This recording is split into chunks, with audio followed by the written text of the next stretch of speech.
नमस्कार बच्चों, मैं जीडी सर स्वागत करता हूं आपका अपने चैनल लर्न विद जीडी पर। और मैं जीडी सर आज आपके लिए लेकर आया हूं 11th क्लास बायोलॉजी के लिए वार्षिक का लीक पेपर। इसमें हम वार्षिक के जो लीक पेपर है बायोलॉजी का उसकी बात करने वाले हैं, ठीक है। और ये आपका जो है अभी हाल ही में जो पेपर चल रहे हैं उसमें आने वाला पेपर है और प्रॉपर आपका जो है क्वेश्चन मिलेंगे इसमें से, तो आप इसको अच्छी तरह एंड तक देखिए।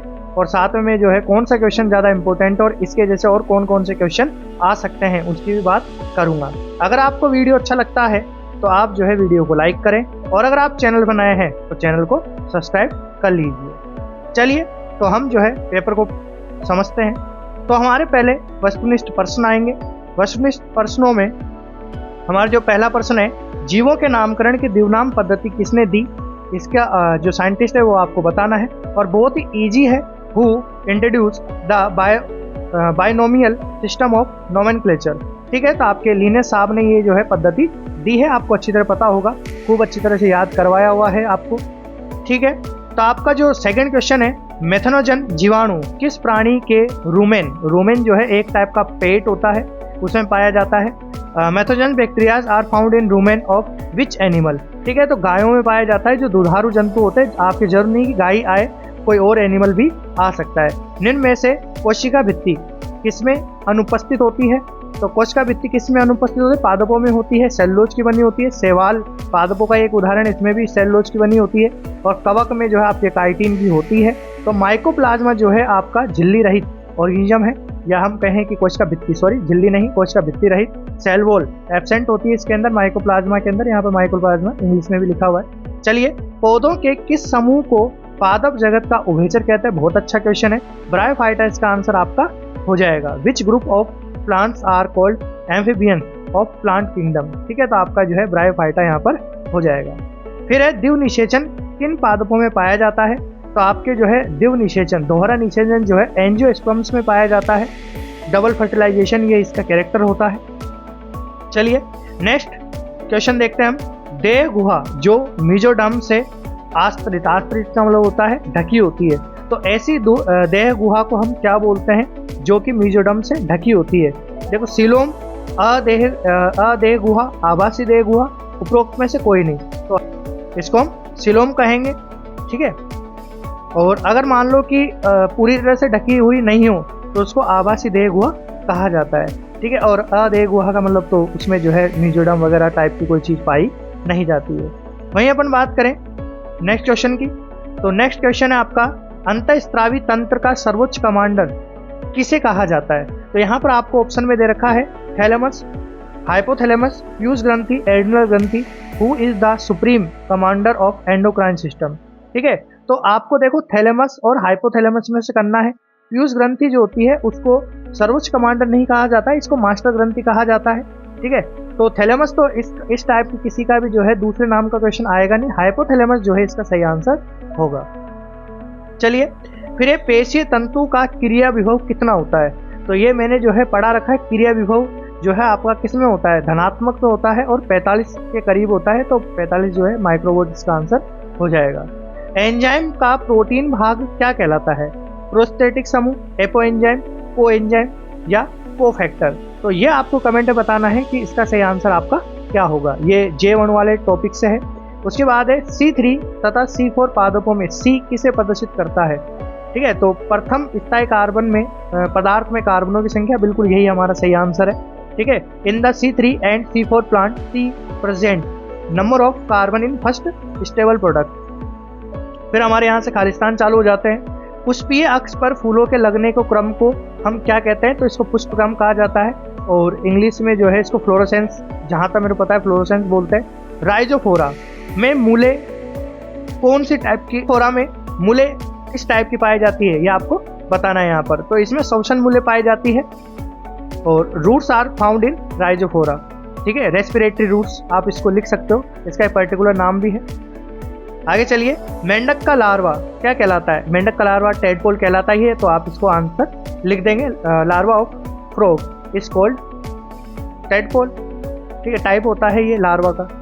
जीव उत्तकों में मिलने वाले सभी कार्बनिक पदार्थों को क्या कहा जाता है? All the carbon compounds that are found in living tissues are called as, तो इसको हम जो है बायोमोलिक्यूल बोलते हैं। तो ये आप यहाँ पर बायोमोलिक्यूल या जैव अणु आप इसको लिखाएंगे। फिर है नर मेंढक में जनन कार्य करने वाले अंग को क्या कहा जाता है, क्लेस्पर इसको कहा जाता है। ठीक है, तो आप ये जो है इसमें लिख देंगे।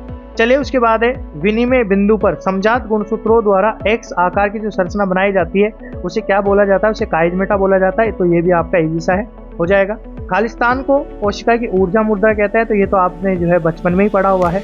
एटीपी जो है ये इसको कहा जाता है कोशिका की ऊर्जा मुद्रा। ठीक है, पेपर जो है इजी आएगा, कोई टफ पेपर जो है आपका यहाँ पर नहीं आएगा। आगे चलो, मानव रक्त का पीएच कितना होता है, तो ये तो आपने जो है 10th में पढ़ रखा है, the pH of human blood, तो ये आपका 7.4 होता है। ठीक है, वीडियो आपको अच्छा लग रहा है तो मैं फिर कहूँगा आप जो है क्या कर लीजिए, अगर वीडियो अच्छा लग रहा है तो वीडियो को लाइक कर दीजिए, और चैनल पर नए हैं और वीडियो अच्छा लग रहा है तो चैनल को सब्सक्राइब भी कर लीजिए। आपके सारे पेपर आपके यहाँ पर आते रहेंगे, और इस चैनल पे आपको केवल 11th के नहीं, आपको 12th का मटेरियल मिलेगा, और साथ में 10th 9th का अगर आपके कोई जानकार हो तो आप उन्हें भी जो है इस चैनल के बारे में बता सकते हैं। जैसे आपके जो है 12th के नए बैच चालू होंगे तो जो कठिन टॉपिक होंगे उनके भी वीडियो, एनिमेटेड वीडियो जो है लाने का पूरा प्लान है, और हिंदी, इंग्लिश सभी सब्जेक्ट की जो है हेल्प आपकी इस चैनल पे होगी। और लीक पेपर या गेस्ट पेपर या मॉडल पेपर तो यहाँ पर आपको साझा किए जाएंगे। ठीक है, और स्टडी मटेरियल भी आपको यहाँ पर पूरा मिलेगा। तो चैनल को आप जो है जरूर सब्सक्राइब करके रख लीजिए। ठीक है, और आपके लिए जो है एक अच्छा सा वीडियो मैं बनाने वाला हूँ जिसपे आपके अगर कोई जानकार बच्चे जो 10th के हैं तो उनके लिए सब्जेक्ट किस तरह से चुना जाता है। ठीक है, तो सब्जेक्ट जो है किस तरह से चुने जाएंगे इसके लिए भी जो है मैं यहाँ पर आपके लिए एक वीडियो बनाऊंगा, तो आपके जो है छोटे भाई बहनों के साथ आप उसको शेयर कर सकते हैं, और आप भी देख सकते हैं, ऐसी कोई बात नहीं है। जड़ों में किस प्रकार के संवहन पुल पाए जाते हैं, तो जड़ों में जो है किस प्रकार के पाए जाते हैं, बंद संवहन पुल पाए जाते हैं या खुले संवहन पुल पाए जाते हैं, अरिये पाए जाते हैं, संयुक्त पाए जाते हैं, तो इस टाइप से आपको बताना है। तो अरिये प्रकार के जो संवहन पुल यहाँ पर होंगे। उसके बाद है खुले संवहन उत्तकों में क्या उपस्थित होता है, तो खुले वाले जो होते हैं उसमें कैम्बियम जो है आपकी उपस्थित होती है, कैम्बियम, इसको कोर कैम्बियम भी आप कह सकते हो। ठीक है, तो ये आपके यहाँ पर पाए जाए। गुणसूत्रों की आकृति का अध्ययन किस अवस्था में किया जा सकता है। ठीक है, तो आपकी जो कोशिका विभाजन की अवस्थाएं होती है, प्रोफेज, मेटाफेज वगैरह, तो उसमें जो है ये पूछ रहा है कि किस अवस्था में किया जाता है। तो मेटाफेज में आप गुणसूत्रों की आकृति कर सकते हो और एनाफेज में कर सकते हो, प्रोफेज में हम जो है नहीं कर सकते, प्रोफेज और टीलोफेज में। फिर उसके बाद है प्रोकैरियोटिक व यूकैरियोटिक कोशिका में अंतर आपको लिखना है। ठीक है, तो ये तो आपको जो है हर टीचर जो है रटवाता ही है, इसमें कोई दिक्कत की बात नहीं होनी चाहिए आपको।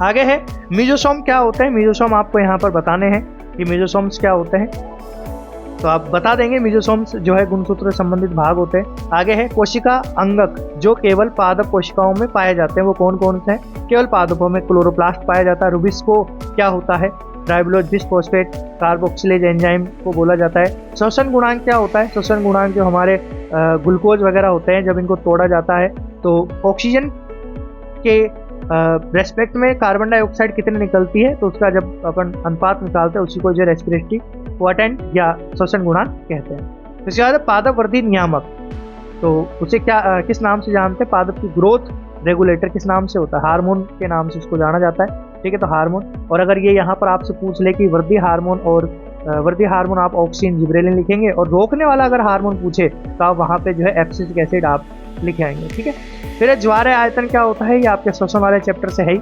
ज्वारीय आयतन जो आपके फेफड़ों में वायु शेष रह जाती है, वायु श्वसन के बाद जो है आप बाहर निकालते हो उसमें शेष रह जाती है, ज्वारीय आयतन वगैरह, जो बहुत सारी परिभाषा है उनको एक बार देख लेना। फिर उच्च रक्तदाब क्या होता है, जब आपकी धमनी और शिराओं में जो है अधिक दाब के साथ जो है रक्त बहता है तो उसे उच्च रक्तदाब कह देते हैं। कितना होता है ये आपको यहाँ पर लिखे आना है। फिर है विद्युत हृदय लेख, इलेक्ट्रोकार्डियोग्राफ क्या होता है, ये आपको क्वेश्चन यहाँ पर सिंपल सा दे रखा है, जो इस टाइप की जो है ऐसे करके जो है हमने एक डायग्राम बना रखा है, तो वो वाला डायग्राम इसे बनाना, उसको समझाना है। यूरियोटेलिक जंतु क्या होते हैं, ऐसे जंतु जो यूरिया का उत्सर्जन करते हैं। अब बच्चों यहाँ पर आपको ये भी ध्यान रखना है, ये सबके बस केवल आपसे ये पूछ रहा है कि क्या है जंतु क्या है।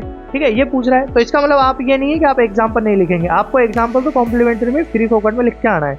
अगर आप नहीं लिखेंगे तो टीचर आपके एग्जाम्पल नहीं लिखने के जो है आपसे यहाँ पर मार्क्स काट सकते हैं। तो जहाँ तक हो सके अगर किसी का एग्जाम्पल बनता है तो आप एग्जाम्पल जरूर लिखे आएँ, टीचर को अच्छा लगेगा और आपको अच्छे नंबर भी देगा। रक्त अपोहन क्या होता है, तो रक्त अपोहन का मतलब होता है जब किसी की व्यक्ति की किडनी खराब हो जाती है तो उसके आर्टिफिशियल किडनी के द्वारा जो रक्त से यूरिया का छनन किया जाता है उसको रक्त अपोहन कहा जाता है। पसलियाँ किस प्रकार पंजर बनाती है वो आपको बताना है। पीछे की तरफ जो है वो रीढ़ की हड्डी या बैकबोन से जुड़ती है, कशेरुकाएँ जो आपकी होती है, और आगे की तरफ जो स्टर्नम से जुड़कर जो है एक पिंजरे नुमा संरचना बनाती है और फेफड़ों को सुरक्षित रखती है। तो ये आपको लिख के आना है। फिर मायोग्लोबिन कहाँ पाया जाता है? मायोग्लोबिन जो है आपकी मांसपेशियों में पाया जाता है। मायोग्लोबिन ये हीमोग्लोबिन टाइप का ही वर्णक होता है और ये पेशियों में पाया जाता है। रेड पेशियाँ जो होती है उसमें पाया जाता है, लाल पेशियाँ। उसके बाद है रेखित व अरेखित पेशी में अंतर। ये बहुत अच्छा क्वेश्चन है, ये आप देख लेंगे, ठीक है। उसमें जो है आपके इसके एक्टिन और मायोसिन के जो है तंतुओं की रेखाएं पाई जाती है, तो उसके आधार पर जो इनका अंतर किया जाता है। फिर आपका यहाँ पर जो है 36वां क्वेश्चन दे रखा है, सिनेप्स क्या होते हैं, दो जो तंत्र परिभाषा आप लिख देंगे। फिर आगे चलते हैं, तो हमारा अगला क्वेश्चन है 37, प्यूबिक सनलाइन क्या होता है, या प्यूबिक सिम्फाइसिस कहाँ पाया जाता है, सॉरी, ठीक है। तो ये कई बच्चों ने पूछा हुआ भी है। ये देखो दोनों ही जो है इसने इंग्लिश में लिख के दे दिया है। ये श्रोणि मेखला पूछ रहा है कि श्रोणि मेखला में क्या होता है, कि श्रोणि मेखला में एक हड्डी होती है प्यूबिक, तो जब दोनों प्यूबिक जुड़ती है तो उसको प्यूबिक सनलाइन कहा जाता है। ठीक, इस टाइप की जो है आपके हड्डियाँ होती है, ठीक है। और ये इसको आप जो है हिप बोन भी कहते हैं, ये आपके जो है कमर के नीचे के हिस्से में पाई जाती है, ठीक है। तो आप इसको लिख देंगे, कटी क्षेत्र भी आप इसको लिख के आ सकते हैं। फिर है गुच्छीय निस्यंदन दर या ग्लोमेरुलर फिल्ट्रेशन रेट क्या होती है, तो ये आप जो है लिख के आएंगे। GFR क्या होता है, ठीक है, ये भी मैंने जो बहुत पढ़ा रखा है बच्चों को। कर्ण अस्थियों के नाम लिखने, मेलियस, इनकस, स्टेपीज, ये आपको जो है याद होगा। नेत्र की संरचना आपको समझानी, देखो वैसे तो जो है आपकी क्वेश्चन कट चुका है, ठीक है, ये सिलेबस में हमारे नेत्र की संरचना अब नहीं है, ये हमारे कोशिका वाले जो तंत्रिका वाले पार्ट में थी, तो उसमें जो है हमारे कर्ण और नेत्र की संरचना भी दी हुई थी, उसका डायग्राम पूछ लिया है। तो आपके स्कूल के अकॉर्डिंग जो है सिलेबस में नहीं है तो इसको कटवाया जाएगा। आगे चलिए, फिर लॉन्ग क्वेश्चन हम देखते हैं। तो मानव उत्सर्जन तंत्र का नामांकित चित्र, देखो केवल चित्र बनाना है, 3 मार्क्स का है, तो चित्रों की अच्छी तरह प्रैक्टिस करके जाना। नेमिंग डायग्राम नाम अच्छी तरह लिख के आने, अब 3 नंबर का है तो कम से कम आप 6 जो है नाम उसमें लिख के आएंगे। अगर उसमें कोई नाम नहीं है तो वो अलग बात है, बाकी तो 6 नाम आपको लिखने चाहिए। मूत्र निर्माण के चरणों को बताना है, उत्सर्जन में आते हैं जिसमें आपको जो परानिस्यंदन और पुनर्अवशोषण वगैरह, अल्ट्राफिल्ट्रेशन, रीअब्जॉर्प्शन वगैरह आपके टाइप के जो पॉइंट है वो बता के आने। तो उसके बाद संवेदी तंत्रिका एक प्रेरक तंत्रिका में अंतर बताना है। तो संवेदी तंत्रिका और प्रेरक तंत्रिका में क्या अंतर होता है ये भी मैंने जो है बच्चों को बता रखा है, ठीक है। अगर आप भी जो है नेक्स्ट ईयर से जो है हर टॉपिक आप मेरे से पढ़ना चाहते हो, चैनल को सब्सक्राइब कर लेना और साथ में मेरे को साथ के साथ कमेंट करके बताते रहना कि कौन सी जो है आपको टॉपिक समझना है, उस पर मैं वीडियो बना दूंगा। या फिर पूरी क्लास अगर समझने 100 टाइप से वीडियो बनाने हैं तो वो भी आप कमेंट कर सकते हैं। फिर है हमारा मानव हृदय की काट का चित्र बनाना है। इसमें आपको जो है आंतरिक संरचना दिखाने वाला जो डायग्राम है अपना, वो वाला डायग्राम यहाँ पर बनाना है। और साथ में आपको निम्न जो टॉपिक है उनको समझाना, रक्त क्या होता है, लसिका क्या होती है, बंद परिसंचरण क्या होता है, पीटी तरंग जो मैंने अभी आपको जो है इस टाइप से एक डायग्राम बना के बताया था, वो जो है तरंग जो है यहाँ पर आपको समझानी है, ठीक है। फिर है हमारा इसी के अथवा का क्वेश्चन दे रखा है, 6 मार्क्स का क्वेश्चन है। तो बड़े जो इस बार आपके वार्षिक में जो क्वेश्चन आएंगे, बड़े वाले क्वेश्चन तो आपके जो तंत्र वाले क्वेश्चन होंगे या पीछे वाले जो टाइप के चैप्टर हैं जो आपके हाफ ईयरली में नहीं आए थे, उन्हीं से ही ज़्यादा क्वेश्चन आपके पूछे जाएंगे। तो देखिए, मानव रक्त परिसंचरण तंत्र का आरेखित चित्र बनाना है। जो आपके जो है सिर होता है और उसमें बहुत सारी नसें वगैरह जो है हाथों में और पैरों में आपको पहुंचानी होती है, वो वाला डायग्राम इसमें आएगा। या दोहरे परिसंचरण का भी आप यहाँ पे डायग्राम बना सकते हैं। फिर यहाँ पर कुछ बातें हैं जिनके बारे में आपको बताना है, कुछ टॉपिक है। उच्च रक्तदाब क्या होता है, हृदय धमनी रोग क्या होता है, हृदयपात क्या होता है, हृदय शूलिए जो है इंग्लिश में आप अगर इनको पढ़ेंगे तो थोड़ा सा हो सकता है ज़्यादा समझ में आ जाए, बाकी ऊपर वाला क्वेश्चन ज़्यादा ठीक है, ये आप कर देंगे। तो हृदय वाले जो चैप्टर है उससे जो है आपके बड़ा क्वेश्चन आने का चांस है, तो उससे जो बड़े क्वेश्चन आप अच्छी तरह पढ़ेंगे। फिर हार्मोन क्या है, उसकी परिभाषा लिखनी है, ठीक है। ये परिभाषा आप आसानी लिख देंगे। हार्मोन की रासायनिक प्रवृत्ति किस टाइप की होती है, वो वसा होते हैं, प्रोटीन होते हैं, आपको बताना है, आपको बता भी रखा होगा। लास्ट में एक टॉपिक है, तो वसीय हार्मोन, कोलेकोइड, ग्लूकेकोइड वगैरह जो है इसको बोला जाता है, उस नाम से जो है ये टॉपिक है, तो उसको आप पढ़ लेना। हार्मोन की क्रियात्मकता की प्रक्रिया को आरेख बनाना है, ठीक है, मैं जो बता रहा हूँ वही है। और साथ में जो है नर जनन और मादा जनन हार्मोन के नाम लिखने, तो आप आसानी से लिख देंगे। और वहीं इसके अथवा में जो है क्वेश्चन आपको दे रखा है, हाइपोथैलेमस, फ्यूज ग्रंथि, अग्नाशय, वक्त, डायबिटीज, वाइटर, ये क्या टॉपिक होते हैं, इन सबको जो आपको समझाना, ये इससे ऊपर वाले से भी ज़्यादा ईजी वाला ये है, ठीक है। तो आप इसको जो है कर देंगे और यहीं तक की जो है आपका पेपर था।